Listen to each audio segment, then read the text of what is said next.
CDC adds 3 destinations to the high threat list, including Mexico. The U.S. Centers for Disease Control and Prevention on Monday placed 3 new destinations in its high threat order for COVID-19, including a North American trip Mammoth. In April, the CDC caught its standing system for assessing COVID-19 threats for trippers. The Position 3 inches high threat order is now the top peeled in terms of the threat position. Position 2 is considered a moderate threat. Position 1 is a low threat. Position 4, preliminarily the loftiest threat order, is now reserved only for special circumstances, similar as extremely high case counts, the emergence of a new variant of concern, or healthcare structure collapse. Under the new system, no destinations have been placed at Level 4 so far. The Level 3 COVID-19 high order now applies to countries that have had further than 100 cases per resident in the once 28 days. The 3 places joining Position 3 this week are Mexico, New Caledonia, the United Arab Emirates, Mexico, a favorite destination for U.S. excursionists, and the UAE, the Middle East swank hotspot, were at Level 2 last week. New Caledonia, famed among scuba divers, was in the unknown order preliminarily, meaning the CDC didn't have enough data from the Pacific Ocean destination to assign an order. There were nearly 115 destinations at Level 3 on June 13. Level 3 locales regard for nearly half of the roughly 235 places covered by the CDC. Mexico and the UAE are not the only trip pets in the high threat order. Numerous other popular trip destinations are also at Level 3. Important of Europe has been stubbornly lodged there for months as the summer trip season has begun. As of June 13, the following popular European destinations were among those remaining at Level 3. France, Germany, Greece, Ireland, Italy, the Netherlands, Portugal, Spain, the United Kingdom. It's not just European pets that find themselves at Level 3. Multitudinous notable trip destinations around the world are among those in the high threat order, including the following: Brazil, Canada, Costa Rica, Malaysia, South Korea, Thailand. The CDC advises that you get an over-to-date with your COVID-19 vaccines before traveling to a Position 3 destination. Being over-to-date means you have had not only the full original vaccinations but any boosters for which you are eligible. Destinations carrying the Level 2 COVID-19 moderate designation reported 50 to 100 COVID-19 cases per residers in the once 28 days. 3 places were moved to this position on Monday: Cape Verde, Honduras, Saba. The move was good news for Honduras and the quiet Caribbean islet of Saba, which had been at Level 3. Cape Verde, an Atlantic Ocean archipelago off the seacoast of Africa, had been at Level 1. There were only 16 destinations listed in Level 2 on June 13. You can view the CDC's threat situations for any global destination on the agency's Trip Recommendations runner. In its broader trip guidance, the CDC has recommended avoiding all transnational trips until you're completely vaccinated. Still, check then, if you are concerned about a trip-specific health situation not related to COVID-19. To be in Level 1 COVID-19 low, a destination must have had 49 or smaller new cases per resident over the once 28 days. Just 2 destinations were added to the order on June 13. Cuba, Iraq. Both nations had been at Position 2. Unknown.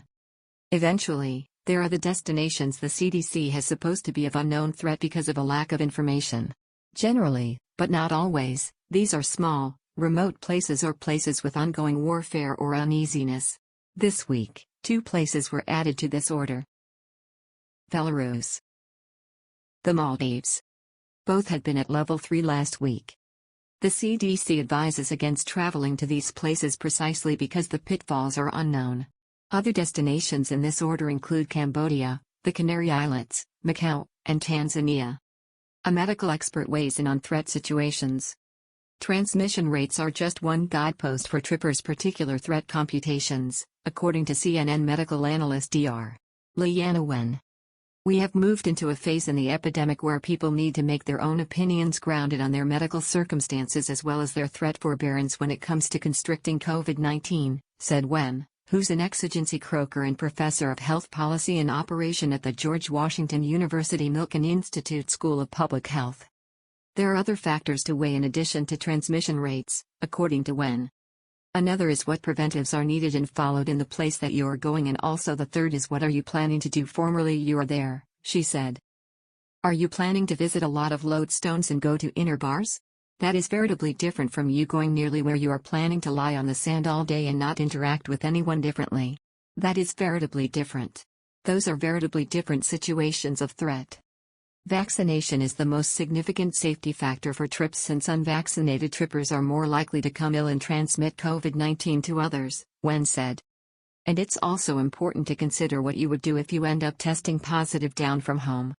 While US-bound trippers no longer have to present a negative COVID-19 test to get home, the CDC still advises testing before boarding breakouts back to the States and not traveling if you're sick. Of course, if people have symptoms or exposure while traveling, they need to get tested, and if they test positive, to follow CDC's insulation guidelines, Wen told CNN Travel on Friday. Islamabad, the government Monday faced soft criticism in the National Assembly on budgetary proposals from otherwise friendly opposition leader Raja Riaz. There was a peaceful atmosphere in the National Assembly Monday as the opposition leader completed his inaugural speech on the budget in less than 45 minutes. The opposition leader was not satisfied with measures proposed by the incumbent government for the agriculture sector. The agriculture sector is the backbone of economy of a country like Pakistan, but no concrete measures have been taken to give relief to farmers in the budget, he said. He carefully criticized the government for not proposing satisfactory measures for promotion of agriculture, education, industrial and energy sectors. He said despite the Prime Minister's announcement that many parts of the country were facing power breakdowns of up to 12 years, saying the government needed to control the situation. Raja Riaz said that unfortunately the government of Shehbaz Sharif did not make sufficient budgetary allocations for the education sector. Observing that the government had imposed a ban on import of luxury items, but there was also need to control smuggling, saying that markets were filled with smuggled goods. The opposition leader was also critical of the incumbent government for ignoring the health sector, saying that quality treatment, free medicines and free laboratory tests were not being provided in government hospitals. He also called for judicial reforms for provision of speedy justice to the people, adding that it was also a challenge for the government to bring about revolutionary reforms in the police department. Goosebumps mayor of the Grand Democratic Alliance, GDA, while criticizing budgetary proposals, said that the budget was not people-friendly at all. He said if the present government was critical of policies of the last regime, then why it was continuing the same, adding that the agriculture sector was facing serious threats, and there would be shortage of food commodities in the years to come. He said the government should come out of Imran phobia and start delivering for betterment of national economy and welfare of people. He called upon the government to waive duty on solar panels and give subsidy on fertilizers to give relief to the farmers' community. Following two speeches on the federal budget, Deputy Speaker Mohammad Zahid Khan Durrani, who was presiding over proceedings, adjourned the House until Tuesday afternoon. Zardari visits Shujat, MNA Shaista Pervez. Asif Zardari seeks the support of Chaudhry Shujat in the Center for the Passage of the Budget. Asif Zardari seeks the support of Chaudhry Shujat in the Center for the Passage of the Budget. By our correspondent June 14, 2022. PPP Supremo Asif Zardari meets PMLQ President Chaudhry Shujat Hussain. Screen grab. PPP Supremo Asif Zardari meets PMLQ President Chaudhry Shujat Hussain. Screen grab. Lahore. Former President and PPPP head Asif Ali Zardari on Monday visited PMLQ President Chaudhry Shujat Hussain and inquired about his health. The PPPP head also visited the residence of MNA Shaista Pervez Malik and expressed condolences over the death of her husband, former MNA Pervez Malik.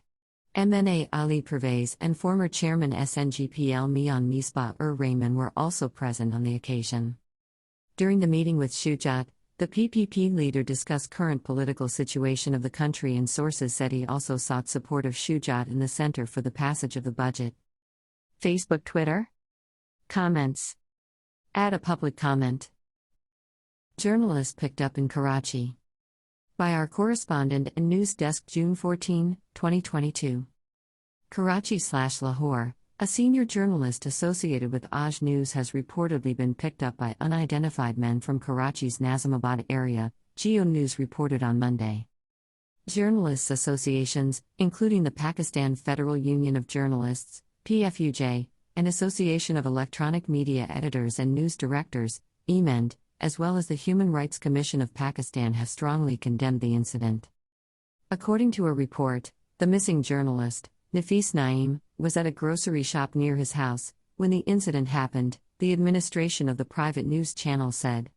Eyewitnesses claimed that some unidentified persons in plain clothes arrived in a police mobile and picked Nafis up.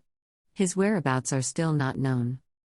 Nafis has been working as a senior assignment editor at the private news channel, whose administration has strongly condemned the disappearance of the journalist and termed it against the law. The administration said that legal action could have been taken against him if he had, for argument's sake, done something against the law. No law allows any institution to act in such a manner as to pick up someone forcibly without any fur or charges against him, it said. The channel also demanded Prime Minister Shehbaz Sharif, Interior Minister Rana Sanallah, and Chief Minister of Sindh Syed Murad Ali Shah take notice of the incident and ensure Nafis's immediate recovery. Zone West Police Chief Dig Nasir Aftab told the news that the police are also looking for missing journalists and have also requested other relevant departments to inform them if any department has picked him up. Meanwhile, Pakistan Federal Union of Journalists, PFUJ, has strongly condemned the alleged disappearance of the Karachi-based journalist Nafis Naeem, working as senior assignment editor, who was picked up and bundled in a police van by some unidentified plainclothes men. FUJ President Shahzada Zulfikar and Secretary General Nasir Saidi condemned the incident and demanded immediate release of the disappeared journalist, and asked the authorities to arrest the culprit involved in the incident. The FUJ leadership urged the Sindh government and police to take immediate measures for the safe release of Nafis and make all-out efforts for the safety and security of journalists and media workers, otherwise protests would be launched against such incidents. Meanwhile, the Association of Electronic Media Editors and News Directors, EMEND, also condemned the enforced disappearance of the journalist and demanded the authorities take action and ensure his immediate release. According to the EMEND, Pakistani journalists have been facing kidnapping, murder, forced disappearances and harassment, which are a matter of concern and shame. They said such illegal steps not only tarnish image of the country but also add to the impression that journalists are facing immense difficulties in performing their duties. The EMEND demanded the Prime Minister, Interior Minister, Sindh Chief Minister and other concerned authorities act and immediately constitute a probe committee. Karachi Press Club, KPC, office bearers also strongly condemned the abduction of the senior member of the club. A countrywide protest would be held if he is not released immediately, reads a statement issued by KPC's Secretary Press and Information Committee. The circumstantial evidence suggests that he was picked up by security officials. Council of Pakistan Newspaper Editors, CPNE, President Kazim Khan also strongly condemned the enforced disappearance. The CPNE chief asked the Sindh Chief Minister under which law the journalist was picked up, adding that such disappearances didn't happen during Benazir Bhutto's era. He said dictatorship-like government could not be tolerated. He also demanded the authorities immediately release the abducted journalist.